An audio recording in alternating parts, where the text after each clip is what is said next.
I am joined by Robert Griffin III, James White, Field Yates Mina Kimes. All right, so first play we're going to look at, 2nd and 2, one of the Patriots' first offensive plays. There we go. Taylor, Kyles, John Zannis. What are we doing here? I don't know. I was bored. I wanted to talk football. I said, Taylor, let's go. Let's do something quick. You're bored. You missed me. It's okay. You can say it. Taylor's like looking for any excuse to not do this with me, and that's totally fine. I get it. You know, it's all in your head. It's all in your head, boss man. I love our chats. But is there hard news? No. Is there a lot of interesting stuff going on? Hells yeah. And I don't know what I would imagine if you're anything like me, and if anybody here who's watching us in the chat is probably doing the same thing. I've spent the entire day on the phone texting with people that are certain the right thing to do: trade for DK, trade for Brandon Aiyuk, sign Devontae Adams, forget signing any of those guys, do it through the draft, worry about the trenches. Everyone knows exactly what the Patriots should do. And everyone has a different opinion. So who knows how this is going to go, but we do know that we are approaching the beginning of free agent stuff, which starts on Monday when they start to, talk and negotiate and blah, blah, blah. And then we just go, hog wild starting on Wednesday? Yeah, technically, yeah. The negotiating window opens, so we're going to start hearing news. But yeah, that's when I think the actual day is Wednesday. Yeah, everyone's worried about getting that little tampering slap, but we're gonna know some stuff soon. So before we know things, and before this is like both the best and the worst time, right, Taylor? Because like nothing is real. It's all speculative, but it's also just a chance to dream, and there's possibilities, and there's things out there, and there's some stuff that some people find tantalizing. I think there's some names being thrown out there that I don't want anything to do with really at any cost. So I'm kind of curious your take on it. So we'll run through some of the stuff that's happened today or that's been kind of happening here as we go. I guess the hot name is definitely DK Metcalf on the receiver side of things yesterday. And I know you guys talked about it with Mike. I know, right? You guys talked about it with Mike Giardi on the podcast yesterday, Patriots Daily, and you guys can check that out. Great conversation with Mike Taylor and Mike talking about a lot of different stuff that he was requesting a trade. Today it was put out there, I think, by Schefter. The asking price is 1st and 3rd, which is hilarious for a guy in a contract year who's going to demand $30 million. Not only are you going to shell out this kind of money for someone, but you're going to give up this much draft capital. That's silly. I guess, you've shared your thoughts on DK, but you tell me your limits here. What's it worth trading, giving up to get him? And what's it worth paying him? Because if this is the asking price and he's looking for, a Justin Jefferson $35 million deal, which is insane, we're in a weird place where I just don't see any world in which this makes sense, even for a receiver-starved team like the Patriots.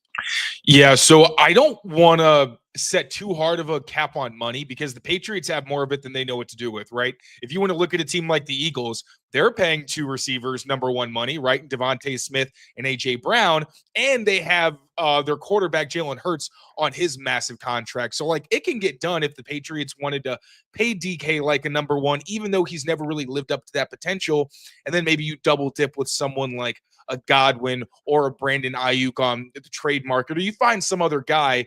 You can afford to pay DK a lot of money if you want to, because at the end of the day, there's a lot of reservations I have surrounding DK because of the compensation, because of the money. But at the same time, he's one of the best deep threats in the NFL. You can talk about all the plays that he hasn't made and all the inconsistencies, but when you look at the numbers, the past 2 years, he's been top 5. There's really no getting around that. Now, when it comes to the trade compensation, the Seahawks are crazy. This is not happening. If you want to look at some kind of comparable trades, you can look at Amari Cooper, Devontae Adams. I believe they were traded for 3rd-round picks. Now, yes, they were a little bit longer in the tooth. Those are also guys who've proven they can be the number 1 target in an offense. And then once they got to these other destinations, obviously, Devontae Adams is still that dude. He kind of tailed off down the stretch last season. Amari Cooper never really lived up to what the Bills probably had in mind when they got him to be their X receiver. So with DK, yeah, you can ask for more than the third. If you're talking like a third and a fifth, or maybe even if they wanted a second, I would understand that because DK, although again, he has not lived up to his potential, he's still one of the most dangerous players in the NFL who does dictate coverage, may make life a little bit easier for everybody else. And he's 27 years old. He's not going to turn 28 till December. If you want a second and then maybe like a fifth or something like that, or some other late round pick, I could stomach that a little bit more. Hopefully you get like a sixth or a seventh on the side as well.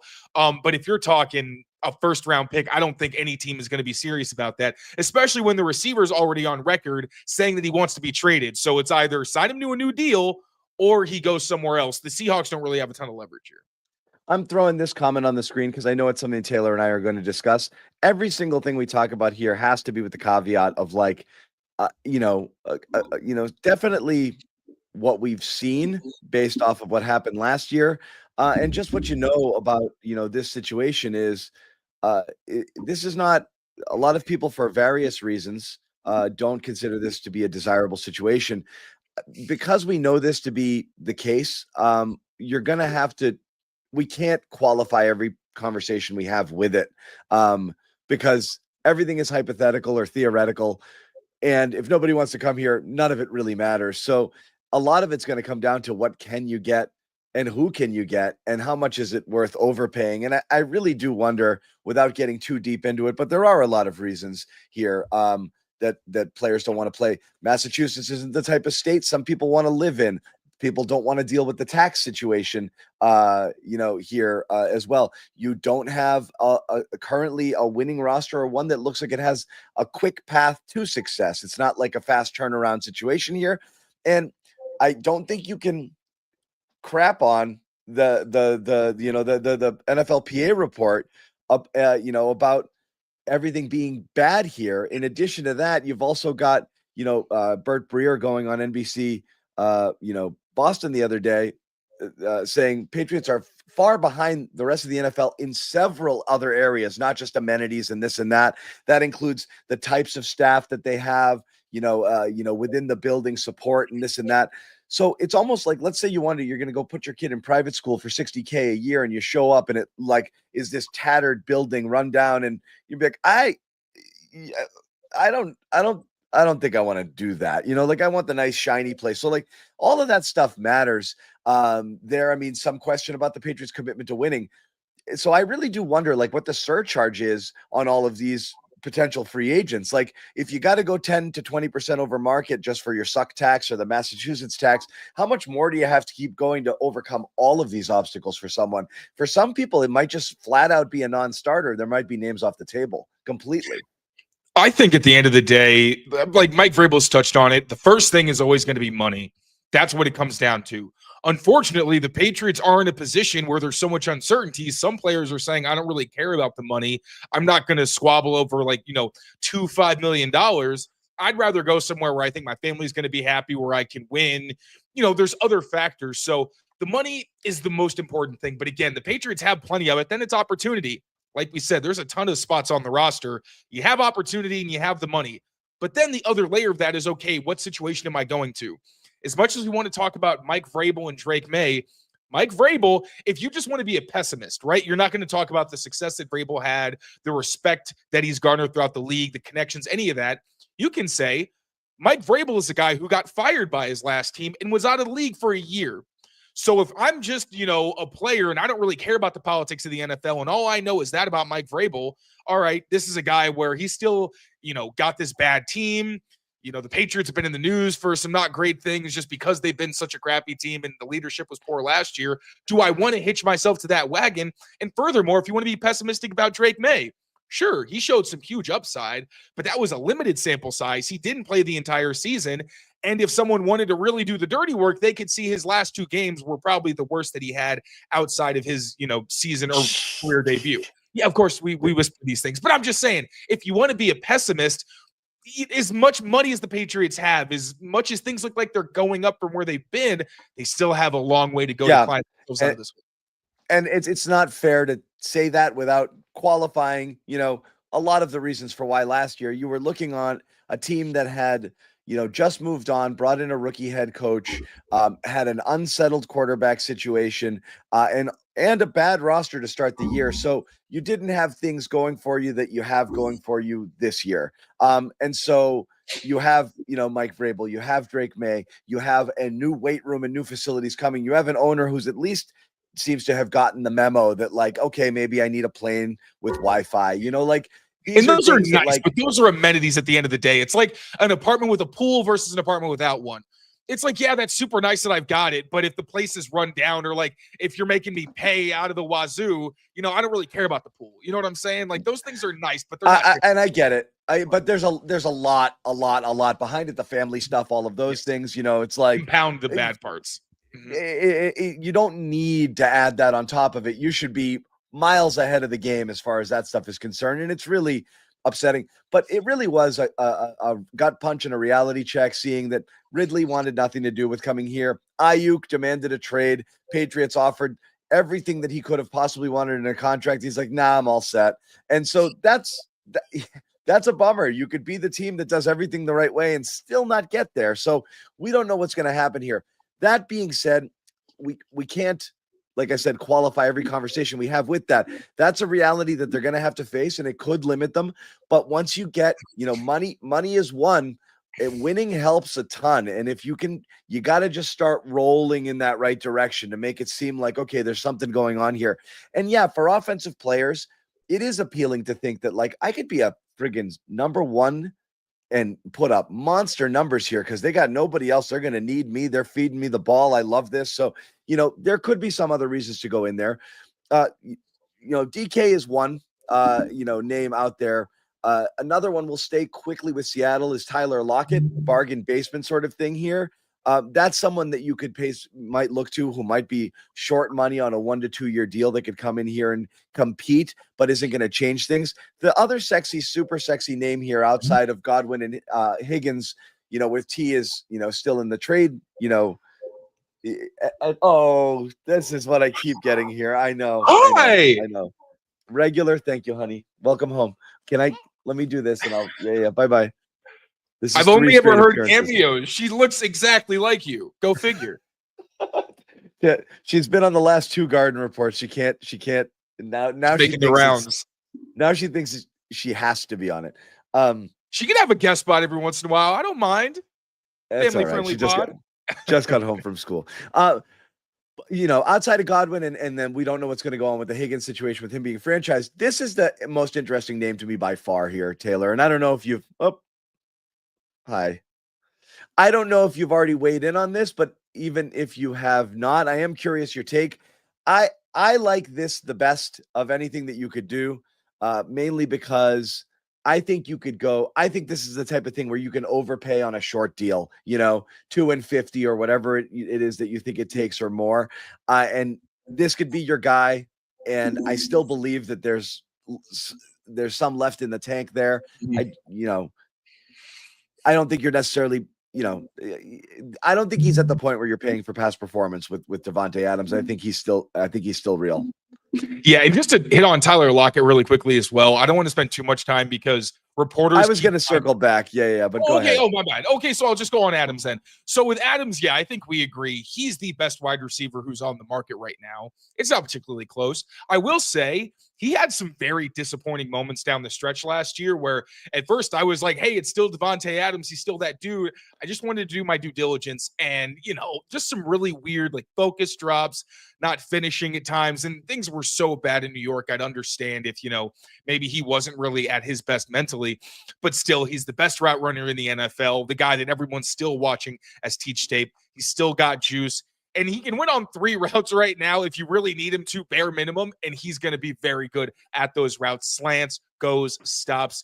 Those are things that you can give to Drake May in those ISO situations. Not to mention Josh McDaniels, our colleague Greg Bedard has mentioned that McDaniels and Adams did have a good relationship. Kind of feels like a DeAndre Hopkins, Bill O'Brien situation. Like, we're good. You're helping me get paid. But he had his second most productive season ever in 2022 under Josh McDaniels. So it seems like a really good fit, but reports have also mentioned that Adams wants to go to the West Coast. He also might want to go to a team where he can actually win himself a ring. So the Patriots for Davante Adams, unless he's just trying to get paid to end his career, They don't make a whole lot of sense, even though there's connections and everything. I just don't know if he's going to want to come to a team that's rebuilding.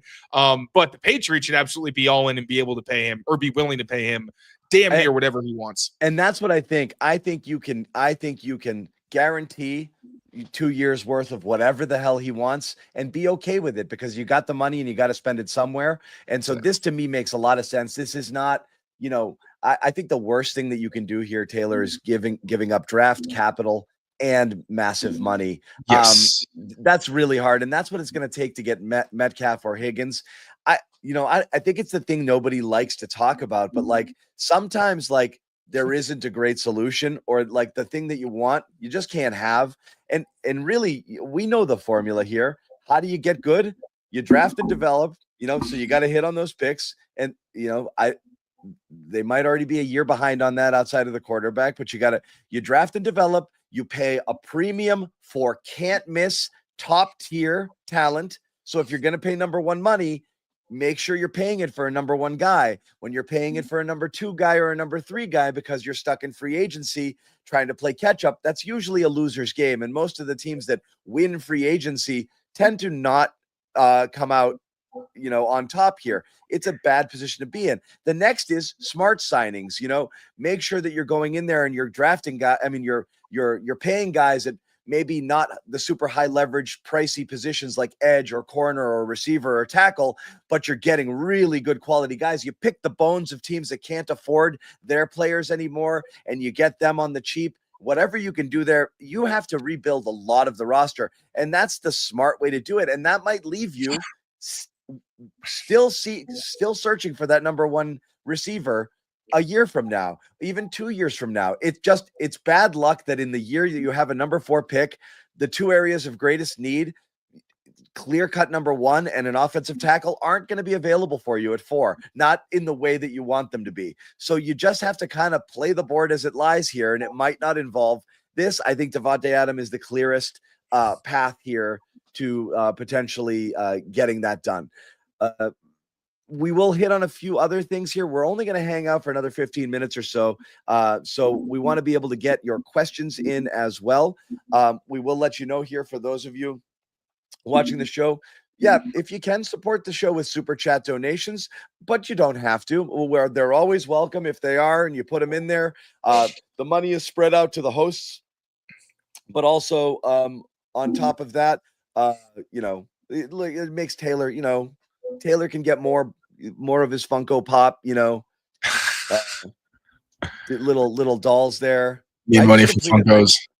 I just completed my Bob's Burger set, by the way. Ooh, I want to see. You got to bring them to the camera. Oh, they're up there. Want to hear? They're back there. I got the whole fam. I got the whole. They stopped making them, so I had to pay like $50 for Gene. Is the show not going anymore? Huh? No, it's still going, but they stopped making the Funko Pops. They just do all the weird, stuff that you kids like. Support the show with super chats or donations. We'll put your question on the screen. We'll talk about it. We'll hear from you, and that would be great. We'd love to do that. We also want to let you know, for those who don't already know, that we have introduced a premium option to our YouTube channel here for those who want to see it. And do I have it somewhere? Here's what it looks like. Premium content on the channel, rookie starter, ad-free content, early access video, and all the stuff you see up there. The all pro in addition to that stuff, plus a little bit. Oh, where'd it go? I lost it. A little bit bigger bump on the merchandise, player profile film reviews, which we'll have coming up later this week. This is week 1 that we're doing this, and draft profiles, where Taylor's going to be banging those out as we head into the draft. GOAT status, that's going to involve all of that stuff, 20% off merch, Discord chat rooms, and also possibility to jump on shows with Taylor and some of the other hosts here on the network, where we might say, hey, let's welcome on one of our GOAT status members, and you can come on here and actually chat with us. So if you want to sign up, please go ahead. And as we said, we'll also be doing some live film review there on that GOAT status tier. So it's definitely something that if you like the content we put out and you like Taylor, and I know you like Taylor because otherwise you wouldn't be here just listening to me. You're here for this guy. Come check it out. So rolling through a couple of other things here, Taylor, and let's go back quickly to Lockett. That's kind of in the bargain basement sort of situation of types of receivers here. He's going to be entering his age 32 season here. Mhm. Is this a guy who's a name that everybody recognizes because I once drafted him in fantasy and, I was told he's still a sleeper and blah, blah, blah. Or, is he a guy that's, clearly on the, not just back nine, the back, the back two, and really not much left here, not much of an upgrade over anything that you currently have. And I think that's the case for a lot. I think that's the case for a lot of names out there personally, but I'm curious your take on Lockett. I mean, he's in his 30s. Like, I'm not going to act like Tyler Lockett's the Tyler Lockett you probably remember from a few years ago or in his prime. He's still a good player, though. Like, Tyler Lockett's a big reason the Patriots actually lost that week 2 game in Seattle. A lot of it was his intelligence, like the fact that he realized, Smith's coming back against the grain, gets himself open. The play on the sideline against Jonathan Jones, which was controversial on whether or not he actually caught it, but was competitive enough. And what you saw last year was a lot of back shoulder stuff, a lot of getting open on scramble drills. There's not as much taking the top off like from him from earlier in his career, but that's still a really valuable skill set for someone like Drake May. He's going to be reliable. He can win in some of those isolated situations. The Patriots don't really have somebody who can do that right now at any consistent basis. And again, those scramble drills, when Drake May, as everyone loves to talk about, he makes something out of nothing. You need guys to get open for you. The tight ends did a great job of that. The wide receivers, not so much. And again, Tyler Lockett's a guy where he is 32, but he understands that for a smaller guy, he can't take hits. And because he hasn't taken a whole lot of hits, there's a lot more tread on his tire than you'd expect for someone his age. So I think he's probably the kind of player who can play as long as he wants. I think a lot of it's when you're a crafty receiver, you can still win. So if the Patriots signed him to like a 2-year deal, I'd love it, especially given what an impact he'd have in the locker room, in the community. He's beloved in Seattle on and off the field. So I think Tyler Lockett would be a great fit, but he's been tied to the Raiders and Pete Carroll, so I don't know how realistic that is. For there's a lot of upsides there for the right price for someone like that. Absolutely. And the grown up in the room and the veteran and the positive presence can't be overstated how badly they need that after all of the stuff we witnessed last year. And I know you heard about firsthand and saw that was going on with that wide receiver room. Part of changing the culture, I think that's going to be part of it. That has to be front of mind here. Asking here how you sign up for the VIP on the premium stuff. If you want to be part of it, any of those 3 tiers are available when you go to the YouTube channel Patriots Press Pass and you click join. It will open up the menu and you can decide what you want to do there. And if you are interested, great. We'd love to have you. And more the merrier. We have some breaking news that could affect the Patriots. I want to get it out there in just a minute. First, really quickly want to tell you about our sponsor here on Patriots Daily, and that, of course, is Prize Picks, #1 daily fantasy sports app. You want to go out there, you want to play, pick more, pick less. It's that easy. 2 or more players, your favorite sports, pick the stat projections, more or less, and you can win up to 1,000 times your money. You see it there on the screen, and when you download the app and use that code CLNS, bang, play 5, get 50 instantly in your account. That's all you have to do. It's super fun, super easy to play, very intuitive. The app is gorgeous. It's so simple to navigate. So again, check it out. If this is your bag and you like to do this kind of stuff, absolutely. Prize Picks is the place for you. Play 5, get 50 instantly using that code CLNS.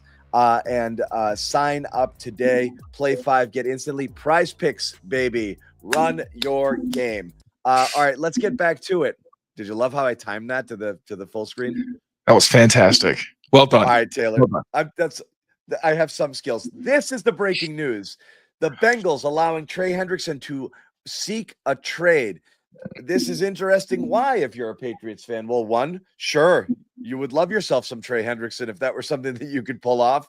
Number 2, this completely changes the potential T. Higgins negotiation because so much was said here is how are you affording Chase, Hendrickson, and T. Higgins? Well, it looks like they've made a decision, and placating their star quarterback might be a bigger deal to keeping the franchise together and happy than having one of the best defensive, ends in football. So this is interesting. I'm surprised they're going in this direction. I would guess that T is the luxury item here. Yeah, I mean, I think that Joe Burrow was campaigning for Trey Hendrickson to come back as well. I know it was Jamar, it was T, and it was Trey. But also, when you think about it, it's very hard to get all of they have plenty of money, but it felt like they were going to have to make some concession with those 3, and Hendrickson made the most sense. One, he's on the other side of the ball, and the guy's 30 years old. He earned himself a bigger contract. He's still one of the best pass rushers in football. But the Bengals said, hey, we're going to give you most of what you want, but it's still a negotiation and we still own the team. This is probably the thing that's going to upset Joe Burrow the least. But if I'm the Patriots, I'd absolutely be involved. This is a guy who has experience in those 4-down fronts, has experience beating left tackles. The Patriots still don't really have that guy. And he's a technician who feels like he'd be a good presence in that room as well. So obviously compensation matters at the end of the day. And he is 30 years old. Whether he'd even want to come to a rebuilding team like the Patriots is anyone's guess. Also at 30, you would expect him to hit some kind of cliff sooner rather than later. And Hendrickson isn't exactly a well-rounded player. He's fine against the run, but it's a pass rushing league. That's not the biggest deal in the world. Should definitely be interested, but whether that interest will be, reciprocal, as always, TBD. This is going to be a very interesting offseason. Thank you for joining. Holla at Bansky. Joining a new member. Check it out. Taylor's going to have something for you later this week. I'll tell you that. But yeah, this is interesting. But, regardless of the decision making and how they, came to that conclusion, it definitely seems like this increases the likelihood that T. Higgins remains a Bengal substantially. In fact, it wouldn't be surprising if it was, domino falls one right after the other here. If Hendrickson is able to find a trade partner here and they're able to pull this thing off. So yeah, that's an interesting name to have out here. A couple other nuggets before we wrap on this show here. And again, while we're on it, let's stay on the pass rushing train. This is another person who's potentially on the tail end of what they're doing. You've had Joey Bosa, once considered maybe the most feared pass rusher here in the last 3 years. He's struggled. I think he's played 28 games over the last 3 seasons. So injuries are an issue. He did make it in as a Pro Bowler this year, albeit as an alternate. There's still something there. Is this the type of person that you would kick the tire on if you're the Patriots? I'm trying. Obviously, there's a Vrabel connection. They Vrabel coached him at Ohio State, so that's not nothing. There's also the fact that Patriots are needy on the edge. Now, they may not need a starter. It depends on how they see Keon White. They definitely need pass rushers. So maybe if the Patriots want to kick the tires on him as a situational pass rusher, that could be on the table. Again, the availability is a big one. I'm losing contain here. It's okay. It's okay. We're almost there. But, he's still a really good pass rusher when he is on the field. I don't think anybody's questioning that. But is he going to want to spend what little, career he might have left, again, on a rebuilding team? It feels like rinse repeat. It's the same thing. Like, could all these guys come to the Patriots? If they were an ideal destination, sure, everybody would be on the table. I'd entertain it all. I don't know if guys, especially guys who are, on the tail end of their career, are going to have any interest in coming to a team that maybe has a promising future, but one that is still uncertain after taking a pretty big step back last year. Yeah. And money. Again, money. We'll see. We'll see if the money matters. We'll see if the money matters. Other names are throwing out here, and this is where I get stuck in this. These are the conversations I struggle having with people.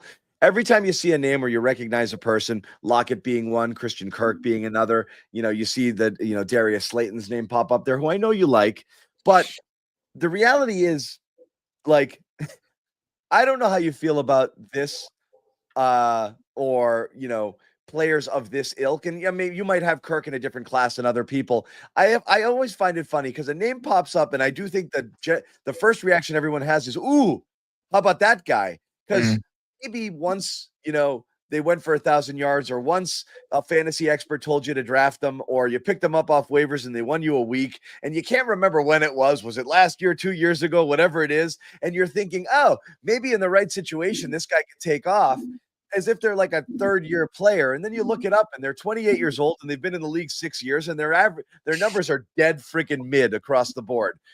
60 catches, 655, 700 yards. I mean, I know Kirk's had a 1,000-yard season back in 2022.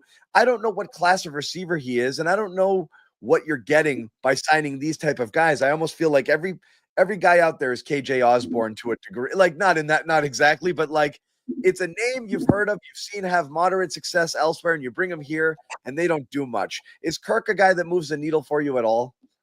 Not at all. And I understand the Patriots are bad, so there's a lot of people who could potentially fit because they're so barren. I think that needs to be acknowledged because, I know that I have at least touched on a lot of people whose names have hit the market, but there's got to be a limit, and Christian Kirk is one of my limits. Like, this is a guy who was placed on injured reserve last season, so he's coming off injury. He's like Chris Godwin, but at least Chris Godwin, he's won himself a Super Bowl, right? He's a great leader. I'm not saying anything against Christian Kirk, but like, at least Godwin has the resume where I'm saying, okay, I wouldn't mind taking a chance on this guy healing. And, even if we have to overpay him, he's going to make an impact on this roster. Hopefully it's mostly on the field, but you're willing to take the chance. With Kirk, I'm like, are you really going to have 2 slot receivers if one of them is Christian Kirk? Is he making that much of a difference for you when you could try to have another guy who adds, a little bit more explosiveness and size? With even Godwin, like, he's a bulky guy. He's not small by any means. Christian Kirk's a bit undersized. So, yeah, he's one of the guys. He got released, and I did not acknowledge it because I don't think he's a guy that the Patriots should have any significant. But again, it just cracks me up. Every time there's a name, something goes off on my phone. Like, ooh, it's a Catholic Patriots meme. Cadlick's putting that stupid Patriots meme, He invented that, He invented the Squidward meme. Oh, my God. It's unreal. So that covers quite a bit of stuff in a short period of time, but we just wanted to get out there, have a conversation about some of the stuff that was percolating today. There's going to be a lot more. And tell me what show you have. Are you guys doing a mock? What are you doing tomorrow? So tomorrow we're going to basically combine like our free agency wish list things that we've kind of touched on with the most up-to-date information that we have. We're going to combine that with a mock draft to kind of do our ideal offseason before everything kicks off. It's going to be fun. So we're going to fill all the holes in free agency, and anything that we haven't addressed, we're going to go to PFF, do one of their mocks. It's going to be fun. I love that. You know what else is going to be fun and a good time, and you need to be part of tomorrow? It's hosted here by CLNS, and I'm going to put it up here. We have a live stream to support cancer research, and you have an opportunity here to donate through Super Chats. I would love it, people, if you spread the word on this. Came en masse. Look at this group of guests you're going to have on the show. You're not even seeing the hosts right now are going to be Andrew Callahan, Fitzy, and Doug Kyde. So Callahan and Kyde from the Herald, Fitzy from WEEI, the Six Rings Pats podcast, former co-host of with Mike Cadlick, of course, as you know. It's going to feature, among others, you see that smiling, beautiful guy down in the bottom row there, Taylor Kyles. You're going to have ESPN's Bill Barnwell, Tommy Curran from NBC Sports Boston, ESPN's Field Yates, Devin frickin' McCourty on the show, Michael Hurley from ZLX and formerly CBS.com, and the co-host of the Pats Chat podcast with Doug Kyde, Megan Ottolini from WEEI, stacked, and Mike Reese, stacked lineup, all football talk, but we're going to be soliciting donations here, and all of it is going to go towards cancer research. And so we would love for you to show up, and we'd love for you to dig deep. We'd love for you to spread the word. It's going to be a really, really, really excellent show. It's live from 7 to 10, so we're going to be here a while. Pop in, pop out, do whatever you can, but come support a great cause and listen to some really good football talk from some of the best in the business, Taylor Kyles included. So again, thank you all for joining for this brief little midday hit on what's going on with the Patriots. As always, keep it here on this channel for the latest and the greatest. If there's breaking news, we're coming right back up here. It doesn't matter when that happens. No question about it. The one thing I did want to throw out there, we didn't hit the Brandon Aiyuk stuff. McShay threw it out there that they're interested. I don't know what you thought about that, but I wanted a quick thought before we wrap it because I had it in there and I didn't get to it. It's an interesting situation. It's the kind of gamble that a team like the Patriots is in the kind of position to take, where this is a guy who played like the best receiver, if not one of the very best receivers in football, just in 2023. In 2024, like, he dealt with hamstring because he missed most of the offseason program. But even still, like, he led the NFL in intermediate catches and targets. And then when you look at his deep targets, it was really more Brock Purdy missing him than it felt like he had lost a step or anything. Obviously, dislocating his ankle, that's a serious injury. You have no idea how. I'm sorry, that was Chris Godwin. I'm sorry. That's Godwin. Aiyuk tore his ACL. He tore everything. ACL, exactly. MCL, meniscus. That was in November. He didn't have surgery until later because of the other stuff. This is a pup guy who you might not see till week 8. I'm afraid. I don't love it at all. I don't love it, but the thing is, he's 26. And we've had, again, this is like he blew out his knee. It's not an apples to apples thing, and I don't want to make it seem like that.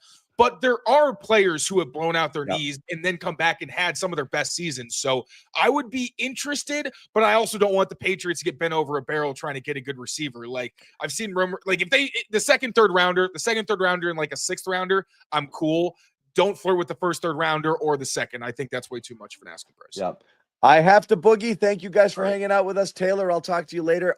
All of you who joined us, thank you very much. We hope to see you tomorrow with a loaded day of Patriots coverage. We'll talk to you later.